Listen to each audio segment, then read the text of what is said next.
네. 네. 그거에 대해서 한번 이렇게 좀 정리해 주면서 말씀해 주시면 좋을 것 같아요. 아, 네네. 지금 운행 네. 중이시군요. 네네네. 네. 페이스북에 올려놓은 거예요? 일단 오늘 주제가 노년의 돌봄이잖아요. 네네. 그래서 사실 우리가 하늘 날아갈 때까지 건강하면 문제가 없는데 그 노년에 건강 문제가 찾아와서 그 스스로 자기 자신을 돌보지 못했을 때 우리가 크게 선택사항을 한번 제가 생각해 봤어요. 그러니까 일상생활이 가능하면은 상관이 없어요. 근데 일상생활이 가능하지 않다 그러면은 누군가의 도움을 받아야 되거든요. 그랬을 때 그냥 크게 세 가지로 한번 제가 나눠 봤거든요. 그런 거에 대해서 한번 일단은 장 소장님이 한번 토론방에 올려놓은 글을 보고 한번 이야기해 주시고 우리가 또 개인적인 의견을 나눠보면 좋을 것 같아요. 네, 알겠습니다. 네네. 지금 토론방에 지금 올려있는 글이요. 네네네. 네, 요양원하고 요양병원, 네. 그 다음에 이게 재가복지 쪽 올려놓으신 건가요? 가정간호. 방문 간호 요 세 가지. 가정간호. 네, 이게 가정간호. 가정간호라고 하는 게 재가복지죠? 네? 가정간호라고 하는 게 재가복지 아니에요? 방문해서 하는 거. 그렇죠. 제가 복지죠. 네. 네. 같은 얘기죠? 네네네네. 네네네. 그래서 이제 우리 최미정 선생님이 올려놓으신 글이 그 노후에 만약에 이제 그 건강이 문제가 됐을 때 요양원을 갈 것이냐, 요양병원으로 갈 것이냐, 아니면 제가 가정간호로 갈 것이냐, 이제 이거에 대해서 정리를 해놓으셨군요. 네네네네. 네네. 그래서 요양원은 지금 뭐 이 장점으로 이게 그 다양한 사회 활동과 여가 활동을 통해 심리적인 안정감을 얻을 수는 있는데, 그리고 또 전문적인 간병 서비스를 받을 수 있고, 24시간 돌봄이 가능합니다. 이렇게 돼 있어요. 네. 그다음에 이제 단점으로는 요양원의 경우는 상대적으로 비용이 좀 높다. 그리고 개인적인 공간이 좀 단체 생활을 하기 때문에 공간이 제한이 된다라고 하는 단점이 있고, 아무래도 가족과 떨어져 있기 때문에 심리적으로 이제 어려움을 느낄 수가 있다라고 이렇게 요약을 좀 해놓으셨고요.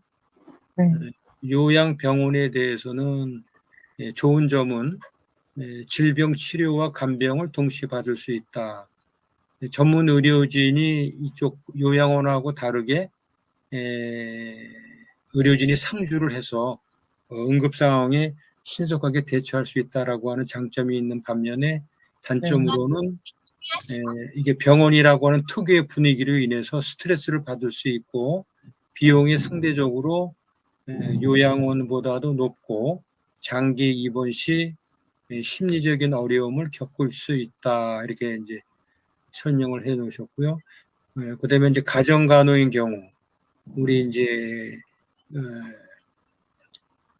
그 요양보호사라든가 간호사들이 가정을 방문을 해서 이제 그 보호를 해주는 거죠. 케어를 해주는 건데 좋은 점은 가족과 함께 생활하며 정서적인 안정감을 얻을 수 있다.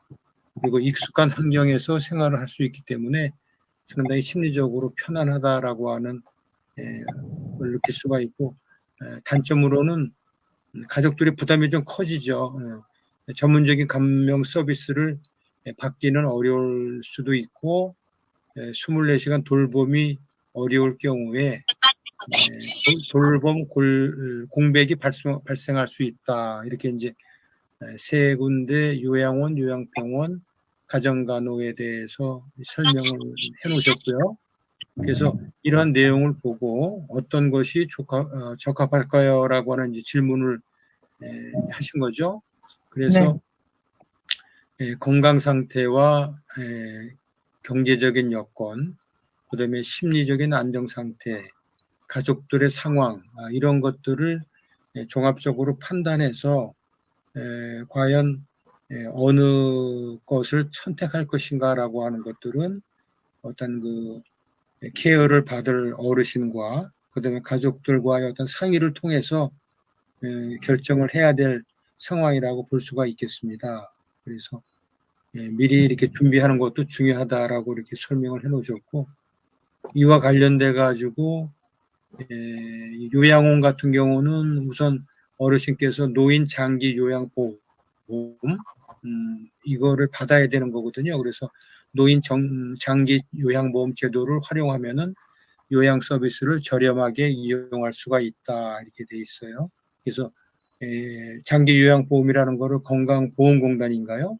여기서 이제 네. 받아서 뭐 우리가 이제 1등급, 2등급, 3등급, 4등급, 5등급 등외 이렇게 알고 있는데 대부분 요양원에 같은 경우는 3등급 전후, 그다음에 주간 데이케어 센터라는 게 여기는 이제 언급은 안 돼 있습니다만은 대부분 이제 4등급이나 5등급 좀 활동이 가능하시는 분들은 출퇴근을 하면서 케어를 받을 수 있는 주간 데이케어 센터라는 데가 있는데 여기도 마찬가지로 요양원과 마찬가지로 노인 장기보험 제도를 활용을 해서 경제적으로 좀 도움을 받을 수가 있겠죠. 그다음에 이제 건강 상태 관리는 어르신께서 항상 그 정기적인 건강 검진을 받아서 건강 상태를 체크를 해야 되고 질병을 조기에 발견해서 대처하는 것도 중요하다고 볼 수가 있겠습니다. 노년에 대한 어떤 계획을 미리 세우고 가족들과 사전에 어떤 그 돌봄에 대한 어떤 그 계획에 대해서 소통을 나누고 미리미리 준비하는 것들이 상당히 중요하다.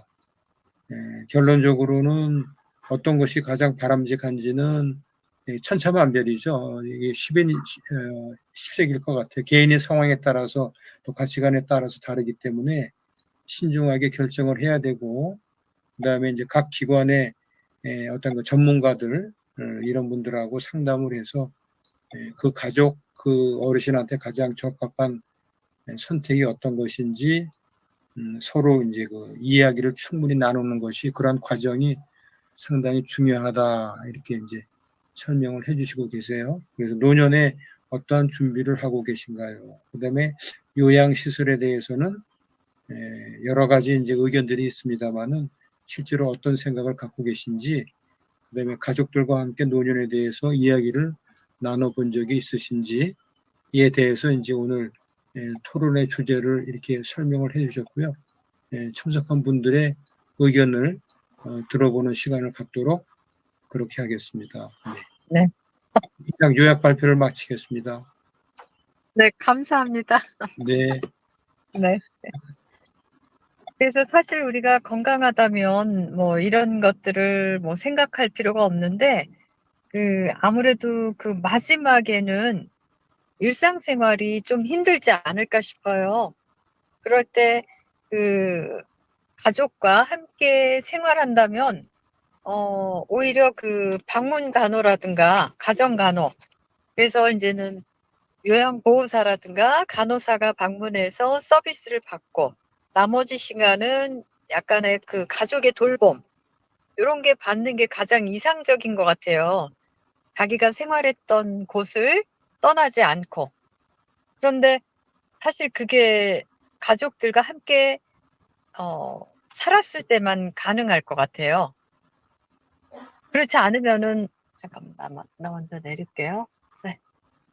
가족과 함께 살지 않았을 때는 그게 힘들 것 같더라고요. 네.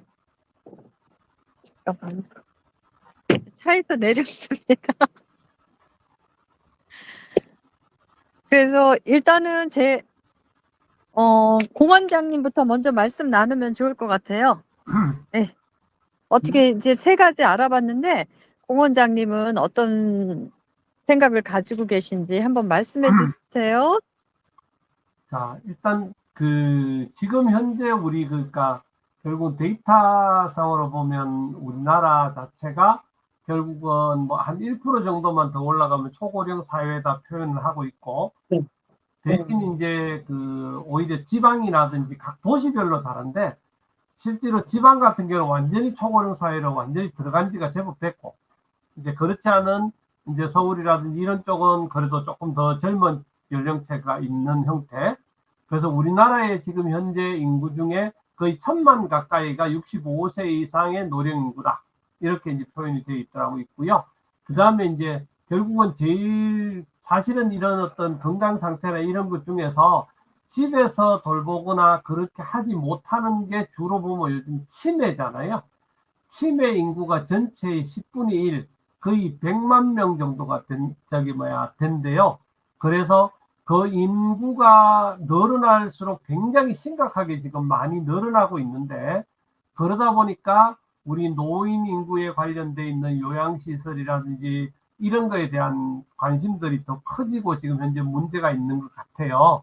그래서 이제 저 같은 경우에 현재 뭐 저희 부부가 뭐 그럴 일은 아직까지는 없기 때문에 그거에 대한 이제 논의나 이런 거는 아직까지는 있지는 않았지만, 저희 이제 어른들이 계시니까 장인 장모님 그리고 어머니가 계시는데, 일단 그런 부분에 관련돼 있어서 요즘도 의논은 하고는 있지만 그게 참 쉽게 답이 나오지를 않아요. 그 이유는 여러 가지 이유가 있겠죠. 뭐 경제적인 여건도 있을 수 있지만, 또 가족 간의 어떤 그런 관계나 이런 것 때문에 내 부모를 아니면 내 아내를 내 남편을 병원에 이렇게 모신다는 것 자체가 그냥 보내는 거 포기하는 거 아니냐, 이런 생각들이 많이 있기 때문에 그거를 이제 병원으로 모시기가 상당히 어려운 그런 상황이기도 하고요. 일단 저희 어머니는 아직까지 조금 더 젊으시기도 하고 해서, 그리고 이제 건강하시니까 오히려 이제 그냥 이렇게 혼자도 계시는 그런 상황이 일단은 되어 있고요. 먼저 이제 저 같은 경우 경험한 것은 저희 아버지가 쓰러지셔서 병원에 집에서 한 12년 정도 집에 계셨거든요. 그러시면서 어머니가 이게 돌보셨고, 장애 1등급이니까 이제 하루에 4시간 정도씩 해서 매일 같이 오셔서 이제 밥 해주고 청소해주고 뭐 이런 일들을 쭉 감당을 하셨어요. 하셨는데, 그리고 이제 요양원에 가시거나 그렇지 않고 집에서 이렇게 돌아가셨거든요. 돌아가셨는데, 그때도 상당히 우리 어머니가 힘드셨던 이유가, 뭐 예를 들어서 4시간 동안 그럼 그분이 와 있어요. 비울 수 있어야 되는데 못 비우는 거죠. 아버지 몸을 만지거나 아버지를 돌보는 일을 절대 그분들한테 못 맡기시는 거예요. 아버지가 못 만지게 하시는 거예요. 그러니까 어머니가 계실 수밖에 없는 그런 상황이 있어서 그렇게 모셨고, 그래도 그렇게 해서 뭐 12년을 계시다가 이렇게 가셨고요. 뭐 오히려 이제 그런 경우에 일단은 식사라든지 이런 준비하는 거, 청소라든지 이런 거에 대한 거를 노인장기요양보험에서 뭐 그만큼 혜택을 일단은 누렸던 그런 케이스고요. 지금 현재 이제 결국은 제가 제일 걱정이 되는 게 이제 치매가 누구든지 오면, 저희 어머니도 이제 오면은 그런데, 어머니는 단연코 딱 아예 일찍부터 자르신 거는 그겁니다. 나 조금만 몸이 안 좋으면 나는 요양원 갈래. 내가 판단을 못 하더라도 요양원에 보내줘. 이거를 명확히 하셔요. 하시는데, 또 과연 이제 우리 가족이 어떻게 그렇게 생각할 거냐는 문제가 또 있죠. 우리 자녀들이 그러면 어떻게 할 거냐, 이런 문제가 있는데, 그래서 제가 이것저것 생각해 보다가 제가 이제 아는 지인이 하시는 병원들이 있거든요. 요양원, 한방 요양원도, 한방 병원도 있고 일반 병원도 있고 요양원도 있고 이런데, 거기에 아는 분한테 이렇게 지인들이 이렇게 보내드려 보니까 만족이 상당히 높아요. 특별히 힘들게 안 하시더라고요. 그게 무슨 소리냐를 보니까, 우리가 실제로 그 부분에서 어려숙가들이 낮다는 핑계로 또 여러 가지 이유로 우리 모신 분들, 부모님들을 제대로 정성껏 내 가족같이 돌보지 않는 데서 오는 문제들이 사실은 큰 거죠. 그런 면에서 보면. 그래서 아무래도 조금 더 신경을 많이 써주고 하니까 그래도 상당히 뭐 만족감을 가지고, 또 결론적으로 보면 그게 말뿐만 아니라 실질적으로 그분들이 돌아가시고 나서도 그 원장님하고의 그 관계들이 너무 좋아지는 거죠. 내 부모를 잘 돌봐주셔서 고맙습니다 하고 돌아가시고 나서 오히려 더 잘 지낸 걸 봤을 때 우리가 다는 아니겠지만 대부분은 좋아지는 경우는 어차피 그런 좋은 병원을 만날 수 있도록 노력하는 게 좋겠고, 가능하다면 아는 데가 있으면 아는 분 병원에 보내드릴 수 있고 요양원에 보내드릴 수 있다면 그래도 그나마 어른들을 조금 편하게는 모실 수 있지 않을까 하는 그런 생각이 조금은 듭니다. 그리고 그 지금 현재 하여튼 제일 문제는 하여튼 치매 쪽인 것 같아요. 치매 쪽. 그래서 이제 그쪽을 어떻게 우리가 준비를 해야 될 것이냐를 한 번 더 깊이 좀 의논했으면 참 좋을 것 같습니다. 네, 이상입니다. 아유, 좋은 사례를 말씀해 주셨네요. 아버님이 1등급이셨어요? 예. 진단명이 뭐였나요? 아버님이 아프셨나요? 뇌졸중, 뇌출혈. 예, 그래서 그냥 이렇게 안녕하세요. 예, 안녕하세요. 이렇게 반 전체가 마비셨고요. 그리고 아, 말씀 전혀 못 하셨고, 네. 그러셨어요. 아유, 네. 그럼 몇 년 동안 앓고 계셨어요? 12년요. 아, 어머님이 많이 힘드셨겠네요. 고생하셨네. 어, 12년을 모시면서 그래도 마지막 날 가기 하루 이틀 전까지 그러니까 밥 한 공기씩 꼬박꼬박 새끼 다 드시고, 그렇게 잘 사시다가 결국은 딱 곱기 딱 끊으시고 바로 하루 만에 가시더라. 어머. 그러니까 노쇠하셔서 결국은 가신 거죠. 그러니까 뭐 그래도 감사하더라고요. 폐렴이나 이런 것도 전혀 없었고, 뭐 욕창이나 이런 것도 없으셨고, 뭐 아주 네. 건강. 그러니까 그런 것들이 저기 방문 요양이어서 가능했을 것 같아요. 왜냐면 이제는 저는 저기 이제 제가 경험으로는 요양 병원에 제가 근무한 적이 있거든요. 근데 저기 간병사도 있고 간호사도 있는데 간병사분들이 한 4분? 아니 8분. 그 좀 괜찮은 환자는 8분, 좀 중환은 한 4-5분을 관리를 하세요. 근데 이제는 지금은 간병사들이 한국인이 거의 없잖아요. 다 중국 교포셔요. 근데 조금 늦으시고 강하시더라고요, 성격들이. 그리고 아주 친절하시는 분은 극히 좀 드물어요. 제가 보는 견지에서는 이제 뭐 그분들도 최선을 다한다고는 하지만 많은 환자들을 동시에 케어해야 하다 보니까 조금 힘드신 부분도 있으신지 그 욕창이라든가 이런 게 생기더라고요. 근데 아무래도 가정에서 가족이 케어하고 남은 시간을 가족이 케어하고 요양보호사가 왔다 갔다 하고 이래서 아마 더 그 돌아가시기 전까지도 다른 큰 건강에 문제가 없이 잘 지내시다가 가신 것 같아요. 그래서 저도 그 병원에 이제 제 경험이라든가 이런 거를 이렇게 견주어 보면 지금 이상적인 게 가정간호예요. 가정에서 지내는 거거든요. 사실 노인이 되면은 이게 환경이 바뀌거나 이런 거를 그러니까 엄청 스트레스거든요. 환경 자체가 바뀌는 게. 근데 주위에서 보면은 다 돈을 벌러 다녀요, 진짜. 가족이 다.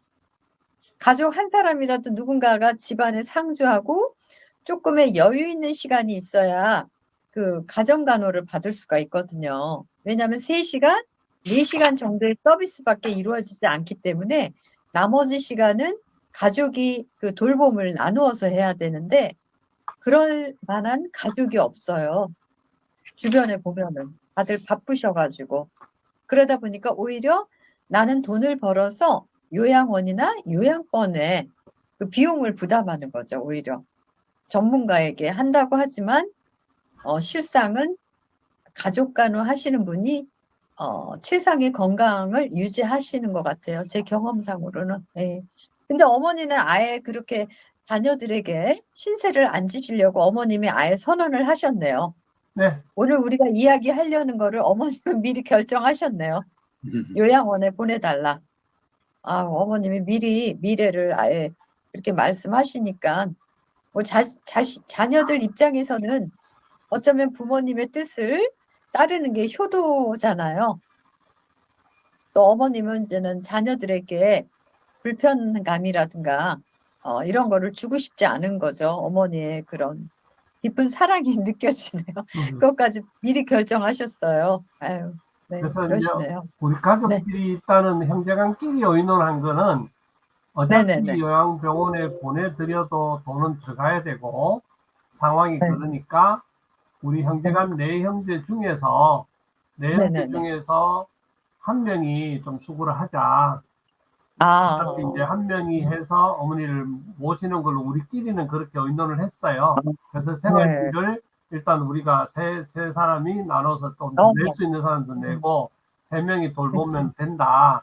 그래서 이제 네. 그런 식으로 해서 우리끼리는 그렇게 의논했고 그래도 어머니는 그렇게 하지 마라. 그냥 나는 가겠다. 그렇게 말씀을 일단 하셨는데 어느 게 좋을지는 다음번에 여건이 되어지면 이제 그렇게 해서 하게 되면 뭐 될 것 같아. 이제까지는 뭐 가족끼리 그렇게 의논해 가면서 살아서 크게 네. 그런 거 없이 잘 의논이 되어졌으니까 그것도 저도 뭐 네. 지혜롭게 잘 할 수 있으리라 생각되어집니다. 근데 어머님도 아마 그 아드님들의 의견을 더 좋아하실 것 같아요. 근데 이제 자녀들한테 이제 불편감을 줄까봐 그냥 어머님의 마음이죠. 그거는. 근데 아마 그걸 더 따르실 것 같아요. 누군가가 자기를 돌봐주기를 바라실 것 같아요. 네. 장 소장님은 뭐 부모님을 어떻게 모셨다든가 아니면 뭐 장 소장님의 미래는 어떻게 계획을 하고 계신가요? 생각을 해보셨나요? 그렇죠. 생각을 해볼 나이죠. 죽음을 준비하는 거는 뭐, 그죠. 현재 진행형이라고 생각을 해야 되고, 저희 부모님은 아버님의 경우는 굉장히 건강하셨던 분이고, 네. 또 아버님 세대, 또 이북 분이신데다가 아버님 세대가 병원을 잘 안 가시는 어떤 습성이 있으시잖아요. 이제 참으시고, 병원을 그렇죠. 웬만큼 안 가시지, 뭐 치과도 거의 뭐 가시지 않고 집에서 다 혼자 이렇게 뭐 하셨던 분인데, 나중에 그 합병증인가요? 감기가 심하게 와가지고 계속 병을 이겨 오시는 거예요. 계속 병을 이겨 오시다가 결국은 이제 병을 키웠다고 봐야 되죠. 병원은 안 가시고 그러다 나중에 그 감기로 쓰러지셨다가 거의 한 달 만에 이제 가셨거든요. 근데 이제 그 병원에 가서 이제 보니까 뭐 여러 가지 그 복합적인 질병이 이렇게 있었던 이제 상황으로 판단이 되는 거예요. 그래서 아버님의 경우는 뭐 저도 돌아가시기 전까지의 아주 뭐 투병 생활이라든가 안 좋은 모습 이런 건 전혀 없었어요. 그냥 뭐 하루아침에 그냥 돌아가셨다. 이렇게 생각하고 돌아가시기 전에도 한 10년 전부터 몇 자리를 준비를 해 놓으셔가지고 들어가실 그거를 다 아버님이 다 준비하셨어요. 장지까지도. 지금 생각하면 좀 대단한 어르신이죠. 근데 그 파주에 이북 오도청 동화 경모 공원이라는 데가 있거든요. 거기에 이제 한 필지를 사가지고 10년 돌아가시기 10년 전부터 그곳을 갔어요. 가서 이제 여기가 나중에 내가 이제 묻힐 장소다라고 이렇게 자손들한테 설명도 해주고 이제 두 분이 어머님 아버님이 거기 지금 다 합장을 하고 계시거든요. 그래서 아버님의 같은 그 상황은 참 노후에 그렇게 갈 수 있다는 게 어찌 보면은 그때 빈소에 오신 아버님 선배나 친구분들이 뭐라고 표현을 하셨냐면은 이게 이제 뭐 빈소에 이런 얘기를 해서는 실례인 줄 알지만은 자네들 아버님은 참 축복받은 분이다. 응? 우리들도 저렇게 갔으면 좋겠는데 노후에 저렇게 갈 수 있는 게 마음대로 안 된다. 하여튼 상당히 참 대단하신 분이다. 이런 거 얘기하시는데 그때는 그런 의미를 잘 몰랐는데 참 그 아버님의 경우는 이제 그렇게 노후를 맞으셨고 또 그 묘지까지 다 준비를 하시고 어머니까지 합장을 하신 그러한 사례이기 때문에 굉장히 좀 뭐 앞서갔다 그래야 되나요? 성견지명이 있으셨다 이런 생각을 하고 있고 어머님의 경우는 아버님이 돌아가시고 한 금술이 좋았기 때문에 바로 돌아가실 줄 알았어요. 어머님이 건강은 하셨는데 아버님이 돌아가시고서는 이제 충격을 받고 뭐 길어야 한 5년 정도 사실까 이런 생각을 형제들끼리 했는데 거의 10년을 사셨어요. 그러니까 아버님 돌아가시고 나서 10년을 사시다가 노후에 이제 뭐 노약이죠, 뭐 노약. 그래가지고 집에서 이제 셋째 형이 수발을 하다 큰 지병은 없으셨는데 노쇠로 인한 어떤 그 환경이 불편한 게 있어가지고 집에서 한 2년 정도 이제 셋째 형님이 모시면서 생활하다가 이제 좀 이제 대소변이라든가 이런 게 좀 어려운 거예요. 그래서 이제 동네 인근에 동네 바로 옆에 요양병원이 있었어요. 그때도 저는 뭐 요양원, 요양병원 이런 거에 대한 개념을 잘 몰랐으니까. 근데 이제 형제들끼리 이제는 뭐 요양병원으로 모셔야 될 것 같다. 돈이 들어가더라도. 그래서 그 당시에 요양병원이 한 달에 한 120만 원, 30만 원이 경비가 나왔던 것 같아요. 그래서 이제 사형제가 그때 이제 뭐 이렇게 n분의 1로 이렇게 돈을 모아서 어머님을 한 2년 요양병원에서 모셨어요. 그래서 저는 뭐 한 달에 한 2번 정도 이렇게 면회를 갔던 거로 기억하는데 지방에서 근무를 했기 때문에 한 달에 한 2번 정도 갔었고 그때도 이제 2011년도였기 때문에 간병인들이 다 조선족 분들이시더라고요. 그래서 이제 집에 가까이 있는 요양병원에서 한 2년 이제 누워 계시다가 요양병원에서 이제 돌아가신 거죠. 그래서 이제 어머니 같은 경우도 뭐 치매는 없으셨고 아버님도 마찬가지고. 그래서 실제로는 두 분 다 이렇게 뭐 노후에 아주 어렵게 하시면서 이렇게 고생하시고 한 기억은 전혀 없어요. 부모님의 경우는 어머님도 요양병원에 계시다가 뭐 불편을 하셨겠지만은 그래도 아주 뭐 후손들한테 어려운 그런 상황을 안 만드시고 준비를 하시면서 이렇게 가셨고 그런 상황이라고 볼 수가 있고요.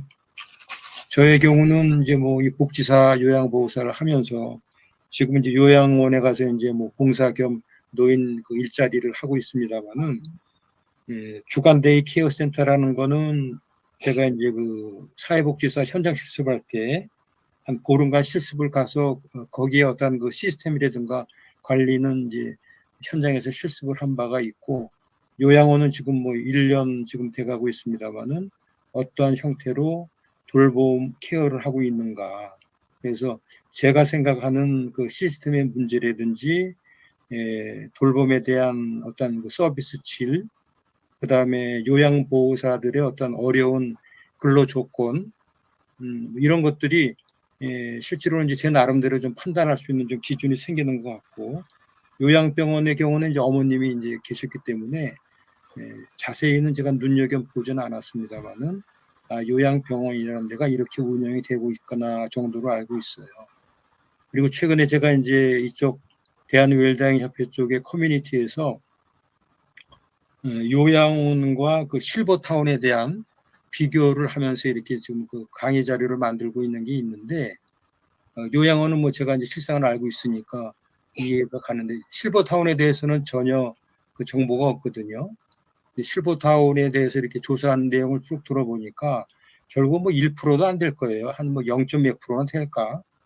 대부분 또 좀 경제적으로 여유가 있으신 분들은 실버타운에 가겠다라고 하고 실버타운에 대한 어떤 그 사회적인 그 여건이라든가 분위기들이 이제는 뭐 분양이 아니고 상당히 뭐 관리비도 싸지고 좀 실질적으로 실버타운을 활용할 수 있는, 지금은 워낙 비싸고 뭐그 들어가기가 뭐 어렵잖아요. 그래서 실제로는 일반인들은 뭐 꿈도 못 꾸죠. 실제로는 뭐 요양원도 못 들어가는 이유가 결국은 장기 보험도 못 받고 경제적인 부담 때문에 못 들어가시는 분들이 대다수일 거라고요. 그래서 요양원이나 요양병원을 들어가실 수 있을 정도만 하더라도 그래도 경제적으로는 큰 어려움이 없으신 분들이다라고 생각을 하고, 단지 이제 아까 이제 공 원장님 말씀하신 대로 치매죠, 치매.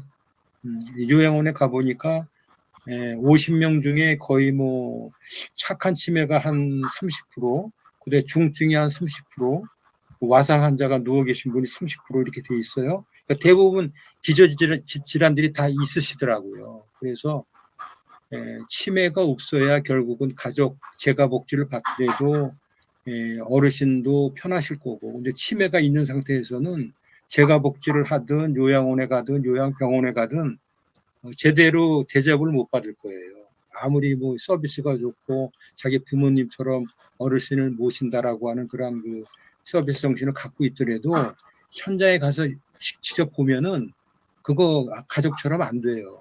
한 사람이 뭐 네 다섯 사람들을 케어를 하고 있고 완전 전쟁터거든요.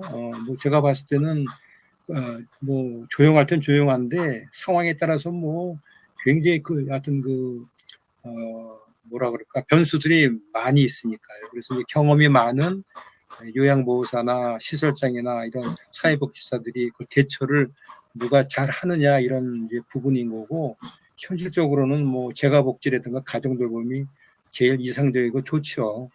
될 수 있으면 요양원이나 요양병원이나 이런 시설에는 들어가는 거는 아무래도 바람직하지 않다. 실제로는 제가 느껴볼 땐 그렇고, 저는 어디로 들어갈 것이냐라고 하는 것을 생각한다고 그러면 부모님처럼 뭐 이게 뭐 주간 데이 케어 센터 정도 치매가 안 걸린다 그러면은, 치매가 걸린다 그러면 그거는 참 골치 아플 것 같아요. 그래서 치매에 걸리지 않게 이게 온라인 수업도 열심히 하고 공부도 열심히 하고 재밌게 놀고 그게 제일인 것 같아요. 네. 열린 마음을 안 갖고 있으면은 실제로는 뭐 치매가 올 수밖에 없겠더라고요. 언제 좋은 활동을 하고 좋은 사람들 만나서 맛있는 거 먹고 수다 떨고 이렇게 해나가는 게 저는 최고라고 봐요. 그래서 치매에 걸리지 않아야 되겠다라는 생각을 합니다. 그러니까 장 소장님은 이제 요양원에 가시겠다는 거네요? 아니요. 저는 아무데도 안 가고, 만약에 간다 그러면 이제 제가 복지를 하다가 최후에 보는 주간 데이 케어 센터까지는 내가 출퇴근을 하겠다. 근데 요양원이나 요양병원에 갈 정도면은 나는 그냥 조용히 가겠다. 네, 맞아요. 그런 생각을 하죠. 그렇죠. 네. 감사합니다. 네. 박은서 선생님은 어떤 노년에 내가 돌봄을 누군가에게 받아야 된다 그러면 이 세 가지 중에 어떤 거를 선택하실까? 일단은 가정 간호가 제일 좋겠죠. 아까 말씀하셨다가 저도 이제 저희 아버지께서 한 보름 정도 편찮을 치다가 돌아가셨는데 정말 자식들한테 고생을 안 주셨지. 진짜 아쉬움만 남겨줄 정도로 너무 짧게 가셨고, 또 엄마도 제가 이제 제 조건이 가족 중에서 제일 편한 조건이어서 엄마가 집에 계셨고 제가 엄마를 같이 모시고 살았어요. 그랬더니 엄마의 그 행동, 그게 이제 정말 사소한 거에서 이렇게 문제가 생기더라고요, 보니까. 그러니까 칫솔, 치약, 진짜 그거 왜 그런 얘기가 나오는지 알 정도로 모셨다가 제가 건강이 안 좋아져서 이제 다른 가정으로 갔더니 아무래도 정서적으로 많이 불안하셨을 것 같아요. 저희 집에서는 되게 편안하게 계셨다가 다른 가족으로 가셨을 때 제가 너무 아팠어요. 너무 약을 그때 많이 먹었어요. 막 이것저것 그랬더니 저도 제가 먼저 제 몸을 돌봐야 되겠다 싶어가지고 그렇게 했는데 결국은 지금 현재 요양병원에 계세요. 그런데 제가 이제 요양원 같은데 이렇게 강의를 가면은 항상 머릿속에 그게 떠나지가 않는 거예요. 이제 제가 모셨던 그런 상황이라든지, 그 환경을 제가 보잖아요. 요양원이나 요양병원 같은 데 보면은, 너무 속상한 거예요, 이게. 이렇게 또 이렇게 같이 이렇게 만져보시면 또 에어컨이 안 켜졌는데도 몸이 차갑단 말이에요.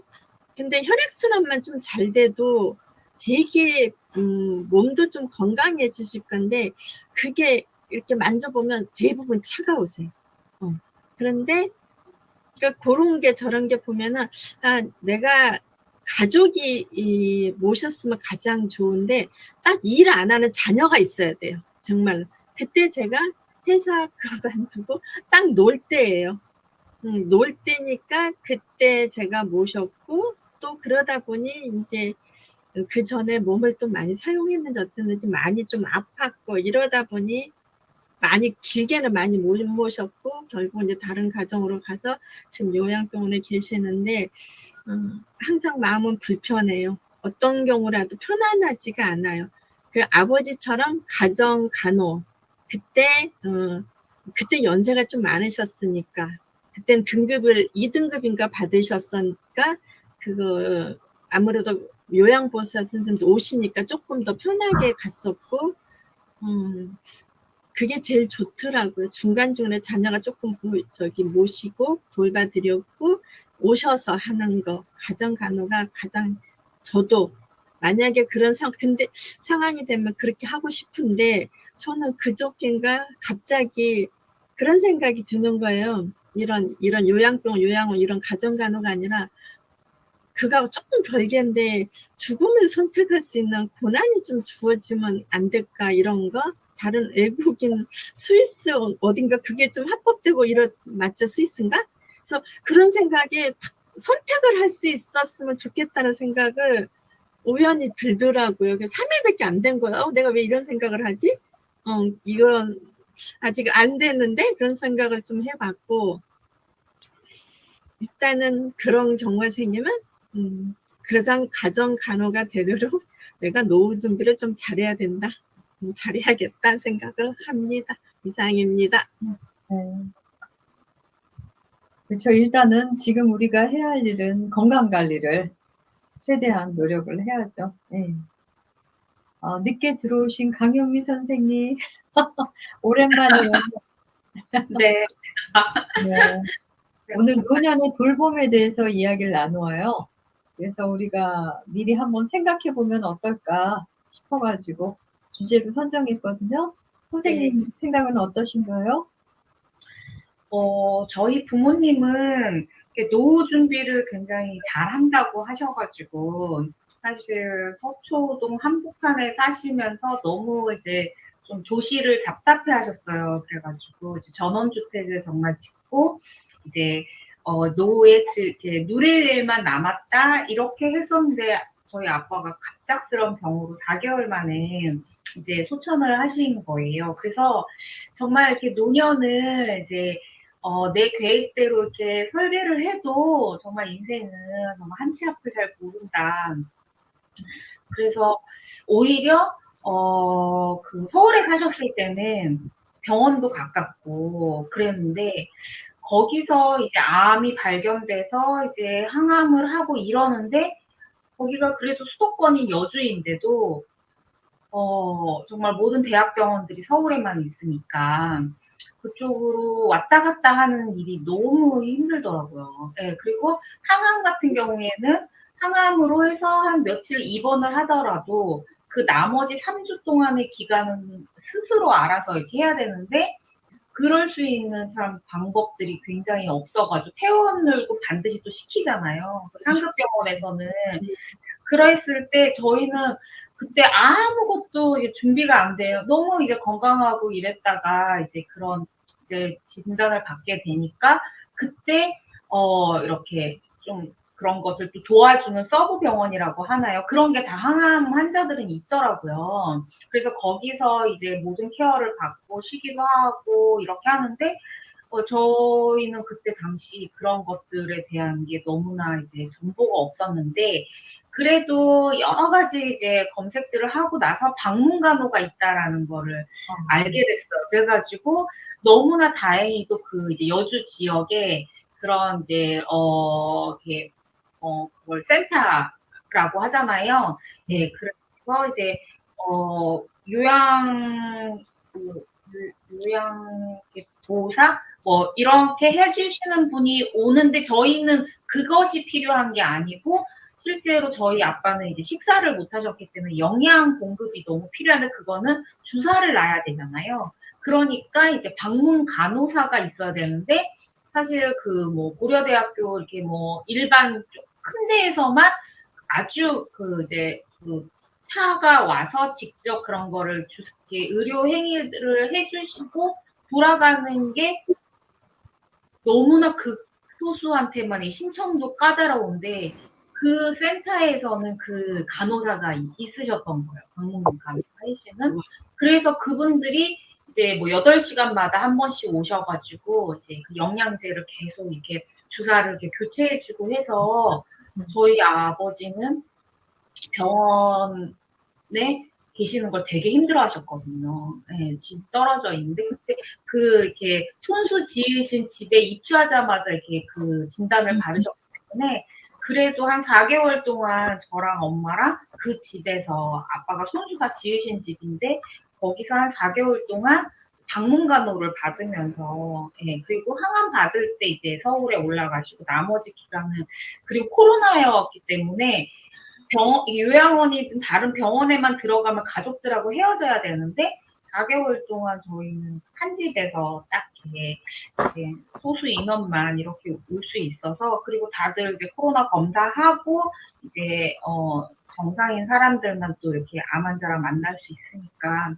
그래서 저희는 딱 이틀만 정말 이제 나중에는 저희가 집에서 할 수 있는 게 너무 없어서 이제 마지막 정말 임종 직전에만 이틀만 딱 병원에 이제 가 계셨는데 그래서 그 방문간호가 너무 좋다라는 걸 쓰지 않았어요. 그리고 굉장히 대학병원에서 수간호사 하시던 분이 이제 그 일을 이제 이렇게 가까운 곳에 계셨기 때문에 정말 마지막까지도 최선을 다해 주셔서 새벽에도 와주시고 또 여러 가지 체크들을 다 이렇게 또 임종의 징후들이라든지 산소포화도 이런 것들에 대해서 설명도 다 잘해 주시고 해서 그분에 대한 정말 깊은 감사가 정말 있더라고요. 그리고 그 오랫동안 그 영양 공급을 하는 게 바늘을 이렇게 하면은 나중에 혈관이 잡히기가 되게 어려운데 그분이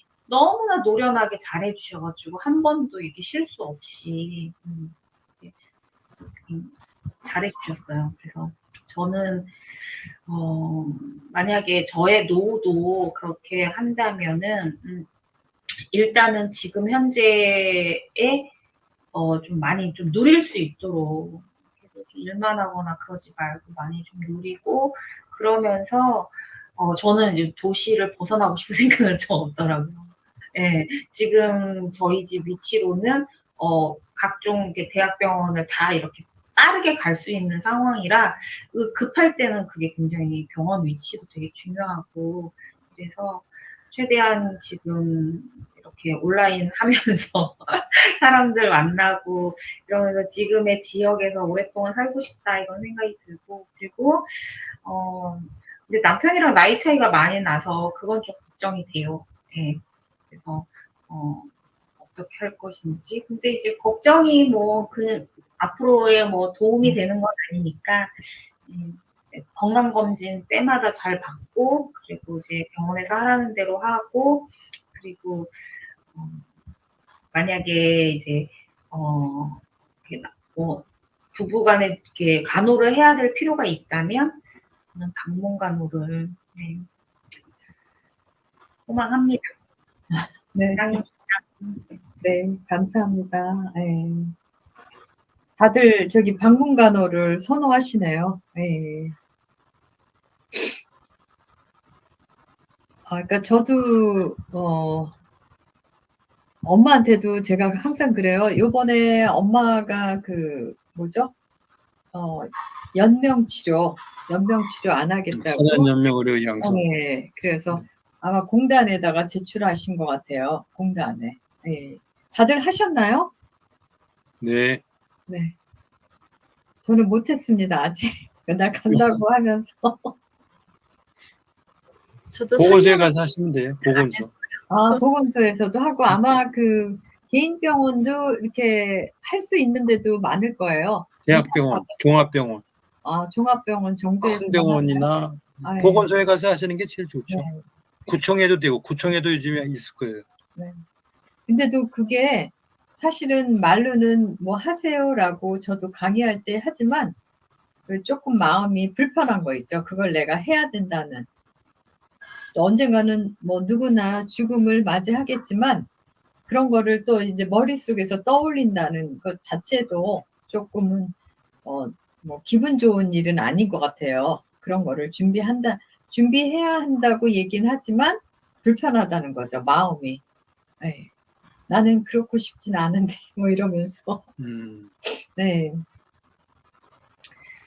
그래서 요즘은 사망을 하시는 한 70%가 병원에서 죽는다라고 그래요. 병원에서. 네. 근데 그런 것도 문제인 것 같아요. 병원에서 우리가 임종을 맞이하게 되면 거기 병원에 상주하는 의사가 와서 이제는 몇 년, 몇 월, 며칠 누구 사망하셨습니다. 이러면서 사망 선언을 하거든요. 근데 이제 집에서 죽었다 그러면 조금 문제가 달라지죠. 그러니까 뭐 이제 사인이 뚜렷하지 않으면 경찰이 올 수도 있고. 밑에. 근데 네, 그런 것들이 조금 문제더라고요. 그러니까 집에서 사망을 해도 이분이 연세가 80이 넘고 90이 넘고 기존의 질병이 뭐였고 방문 간호를 받고 있었고 충분히 이제 노안으로 갈 수 있는 연령이다. 이래가지고 되게 그 죽음을 쉽게 처리를 해줘야 되는데 그렇지가 않은 것 같아요. 그렇죠? 그래서 많은 사람들이 집에서 사망하면 복잡해. 그냥 병원에 가서 조금 있다가 사망하면 간단해. 뭐 이런 것 같아요. 죽음을 이렇게 죽었다는 그런 어떤 절차가 조금은 집에서 사망을 해도 간소화해야 되지 않을까. 그런 생각이 들더라고요. 강영미 선생님? 네. 저희도 그때 이제 방문간호 받고 이러면서 정말 집에서 이렇게 사망을 하시면 어떻게 되나 이래서 이제 저희는 장지도 알아보고 어떻게 장례식 할지 알아봤는데 그 장례식장에서 이렇게 연계된 병원이 있더라고요. 그래서 사망을 하면 거기에 이제 소속된 의사 선생님이 그런 처리들을 해준다고 걱정하지 말라고는 얘기는 들었던 것 같아요. 그러면 집에서 돌아가시고 그 후에 절차가 어떻게 됐는지 기억하세요? 저희는 이제 병원에서 이틀 동안. 네, 근데 만약의 경우 이제 댁에서 이제 사망하시면 어떡하나 해서 이제 여러 가지 이제 물어봤더니 장례식장에 그런 또 연계된 서비스가 있다고 하더라고요. 근데 그 의사분이 오셔가지고 하는 것도 좀 비용이 좀 비싼가 봐요. 비용이 비싸고 또 사실 의사분이 와서 뭐 진료를 하거나 아무것도 별로 할 거는 없잖아요. 근데 그 사망 선언 한 번 하는데 몇십만 원 든다고 조금은 많이 아까워 하시더라고요. 그런 것도 있고. 그래서 가장 저는 이상적인 게 집에서 저도 이거를 지킬 수 있을지 없을지는 몰라요. 근데 이제는 제 생각에는 진짜 가정간호라든가 가족 요양보호사의 돌봄을 받으면서 나머지는 못하면 못하는 대로 죽음을 맞이해야 되지 않을까. 사실 병원에 가면은 우리가 연명 치료를 안 한다고 사전 연명 의료 의향서를 제출하지만 병원에 가는 자체가 연명 치료거든요. 네, 병원에 가서 진짜 우리가 식사라든가 산소 공급, 네, 이런 것들은 연명 치료에 해당이 안 돼요. 그래서 만약에 진짜 어르신이 식사를 못 하신다, 그러면 콧줄 껴야죠. 병원에서 콧줄 껴요. 그거는 연명 치료에 해당이 안 돼요. 안 되죠. 네. 그렇기 때문에 사실 가정에서 우리가 일주일만 식사를 제대로 못하면 서서히 우리가 죽음을 맞이할 수 있거든요. 근데 병원에 가면 병원 직원들도 스트레스예요. 왜냐하면 병원은 어떻게 되든 이 환자를 살려놔야 돼. 살게 해야 돼요, 살게. 그러다 보니까 입으로 못 먹어? 그럼 코로 들어가야 돼요. 코로 못 먹어? 그러면 수액을 맞아야 돼요. 그래서 사실 병원에 간다는 자체는 연명이 이루어지는 거라고 저는 생각할 수밖에 없는 것 같아요. 그래서 조금은 죽음을 담대하게 집에서 맞이하자. 집에서 우리가 지금 받을 수 있는 서비스. 근데 이제 가정간호도 두 가지로 나눠요. 병원에서 이제 대학병원 같은 데는 가정간호 전문 간호사라는, 그거는 이제는 대학원 과정을 맞춰야지만 그런 간호사가 수행하는 업무예요. 그리고 제가 하는 거는 일반 간호사들이 다 하는 거고요. 그래서 조금 그 가정방문 전문 간호사는 병원 소속이고, 그래서 그날 거기서는 환자라고 그러죠. 환자를 방문할 때마다 의사의 지시서에 따라서 일을 하시는 거고요. 저는 6개월 동안 의사의 지시서가 한번 발행이 되면 6개월 기간의 효력이 있어요. 6개월 동안. 그래가지고 거기서는 안 하는 게 수액 놓는 걸 안 합니다. 우리 방문 간호사는 수액 놓는 건 안 하고요. 근데 가정간호 전문 간호사들은 수액까지 해요. 네, 그런 차이점이 있더라고요. 하는 일은 거의 유사해요. 근데 이제 과거에는 대학에서 1년 과정이었는데 최근에는 대학원 과정으로 편입이 됐어요. 그 전문 과정이. 네. 그렇게 돼 있고, 그래서 가능한 이상적인 거는 가족과 가정에서 머무르면서 가족의 누군가의 도움을 조금 받으면서 생활하다가 죽음을 맞이하는 게 어떨까 싶습니다. 네. 제가 얘기하다가 시간이 다 된 것 같아요. 네. 근데 아까 공원장님의 생각은 얘기 안 하신 것 같아요. 부모님 얘기만 위주로 하셨고. 저에 대해서. 네네. 근데 뭐 아직까지는 그런 생각까지는 일단은 해본 적은 없고, 네. 항상 이제 아내가 이제 꼭 한 번씩 그냥 네. 가정사무 고민하는 게 그런 거죠. 네. 다 쓰고 나면 우리 노후는 어떡할 거냐고. 그렇죠. 그래, 그래도 큰 소리 치죠. 내가 책임질게. 조금만 기다리라. 늘 네. 그러고 있죠. 뭐. 네. 뭐 사실 뭐 어차피 나이 들어가게 되면 결국은 우리가 이제 우리 기본적으로 지금도 보면 이제 아까 실버타운 이야기도 잠깐 있었지만 저는 이렇게 좀 꿈꾸는 거는 다른 게 있어요. 공동체 생활, 공동체 병원을 꿈꾸고 있는데요. 같이 할 수 있는 의사들이 있으면 한의사, 치과 의사, 일반 내과 의사, 약사, 이 인원만 있으면 병원을 만들면 되고요. 병원을 만들어서 수익을 위해서 하는 게 아니라 정부 지원금을 받으면서 병원 시설을 활용해서 누릴 수 있는 형태의 그런 공동체를 저는 꿈꾸고 있습니다. 그래서 거기에 병원 허가를 내면 되는 거고, 그래서 거기에 의료인이 들어가 있으면 되는 거고, 그리고 이제 위급할 때 어차피 가겠지만 그 외에는 뭐 정부의 기본적인 지원금으로만 가지고도 우리 노후는 충분히 가능할 거다. 그래서 저는 그 인원을 모으는 일을 하고 있습니다. 지금도. 그러니까 마음을 모으는 거죠. 사람을 돈으로는 하기가 그때는 힘들 거고, 지금도 우리 중에서 주위에 있는 분들 중에서 기본적으로 이렇게 나이대가 조금씩 차이 나면서 노후를 같이 할 수 있는 그래서 뭐 혹시나 그 병원을 책임질 수 있는 자녀 중에 의사만 한 명만 있으면 병원 차리게 해주고 거기에 뭐 한 30명, 40명만 그룹을 지어서 우리가 야외 생활을 하면서 즐기면서 마음껏 할 수 있는 공동체 생활. 그러면 그 인원만 하더라도 그 사람 급여는 줄 수 있거든요. 정부에서 받으니까.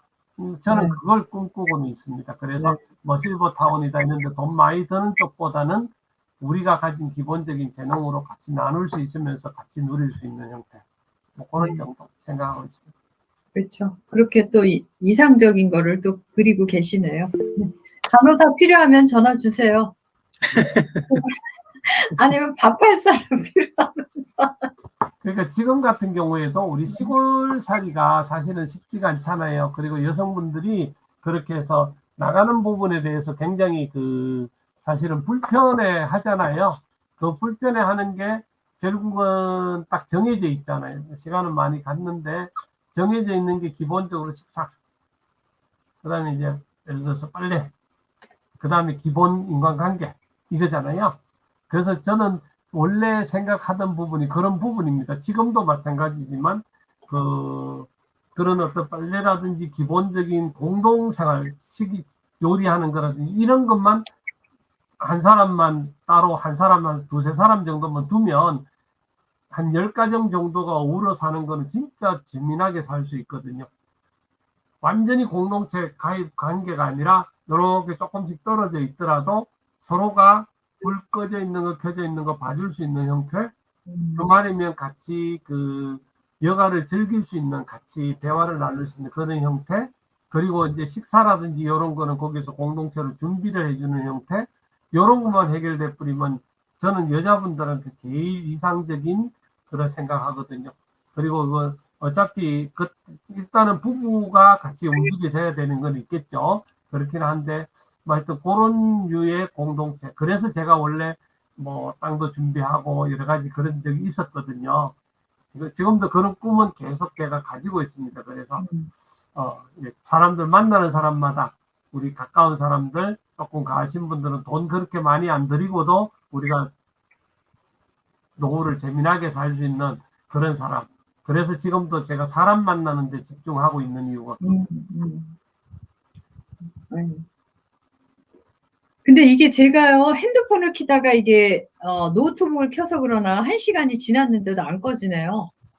몇 개 다시 켜졌겠죠, 뭐. 아, 그런가 그게 봐요. 노트북 시작할 때부터 따지는 건가요? 글쎄 모르겠어요. 이게 원래는 15분이 됐다고 이렇게 미리 나오는데 이제 네. 40시간이 다 됐다고. 근데 그게 안 메시지가 나오네요. 안 나오고 있어요. 근데 저는 또 전에는 제가 아는 언니가 실버타운에 상담 실장으로 일을 했어요. 간호사인데. 그래서 한번 놀러 오라 그래가지고 갔는데 한 층은 병원이었어요. 한 층은 병원. 또 다른 층은 그냥 조금 이제 움직이시는 어르신들. 이렇게 돼 있어서 움직이는 어르신들이 있는 층에는 이제 중앙이 식당이었고, 이 사이드에는 이제 서클룸이에요. 뭐 노래교실, 뭐 이렇게 댄스, 뭐 이래가지고, 그랬고, 이제 한 층은 이제 거기서 생활하실 때는 건강하신 어르신들. 근데 이제 병이 생기면 한 층으로 내려가야 돼요.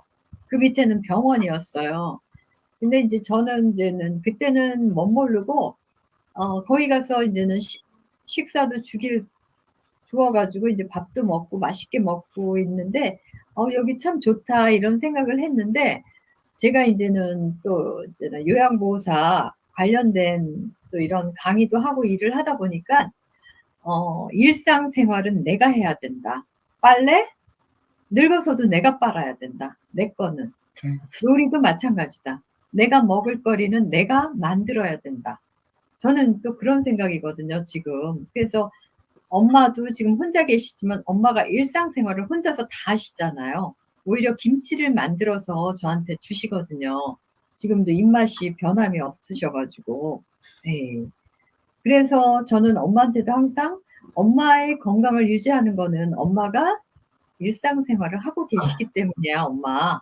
그래서 이제는 막 격려해드리고 칭찬해드리고, 또 엄마도 나는 쓸모 있는 사람이라고 또 그러면서 또 이렇게 기분 좋아하시는 것 같더라고요. 예.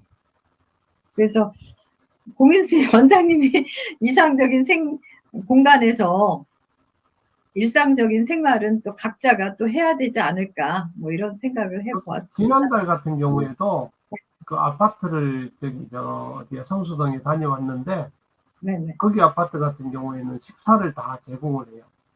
네. 요즘 식사를 다 제공하네요. 이번 TV 나왔었잖아요. 그게 1호인데 저 성수동이 아주 뭐 비싼 아파트인데 갔더니 아무 불편한 게 없어요. 밥 다 삼시세끼 밥 다 먹을 수 있고요. 운동 다 할 수 있고요. 뭐 모든 게 다 갖춰져 있어요. 그런 분들은 일단 돈이 있는 사람들은 그런 걱정 사실은 안 해요. 그런 게 있었고 또 여기 주위에 이제 제가 제일 가까운 분 중에는 이게 도시명 실버타운 그래서 여기 뭐 정암동에 굉장히 큰 빌딩이 있는데 이제 병원에 그거는 이제 아파트 형태 룸으로 만들어져 있거든요. 아파트에서 딱 가족이 생활할 수도 있고 혼자도 생활해서 크기별로도 다르고 그래서 그거는 식사라든지 여러 가지 뭐 운동 뭐 병원 다 갖춰져 있는 그런 도시명 실버타운도 있고요. 거기 같은 경우는 돈이 좀 많이 들죠. 그렇게 하는 데가 있고 그 다음에 이제 또 여기 우리 그 농장 가는 쪽에 가보면 그 요양병원인데 요양병원 옆에 프루덴셜 그래서 거기는 이제 조금 건강하신 분들이 부부들이 오셔서 그 요양병원의 병원을 활용을 하면서 거기서 전원생활처럼 좋은 고급 시설에서 식사라든지 이런 것들도 전부 다 따로 준비해드리고 하는 그러한 곳도 있고 그렇거든요. 굉장히 많이 이렇게 변화를 하는 것 같아요. 그런 게 있고 지난번에 또 저도 관심이 있어서 가봤더니 저기 우리 유명한 분들이 하는 데 있잖아요. 홍천이나 이런 데 한 달에 만 700~800만 원씩 들어가더라고요. 그런 곳도 있고 여러 군데가 되게 많이 있습니다. 그래서 그런 부분들을 우리가 이제 경제적인 여건이나 그런 거에 따라서 이렇게 가야 되기는 하는데 그러면은 우리가 뭔가는 조금이라도 해볼 수 있는 뭔가 있을까? 뭐 저는 그런 게 고민을 해가면서 지내고 있죠. 그래서 앞으로 뭐 잘 하다 보면 또 좋은 방법들이 터져서 돈은 조금 최소화로 들면서 어떤 맞출 수 있는 그런 길들이 있지 않겠나 뭐 그런 생각들은 좀 해봤습니다. 예.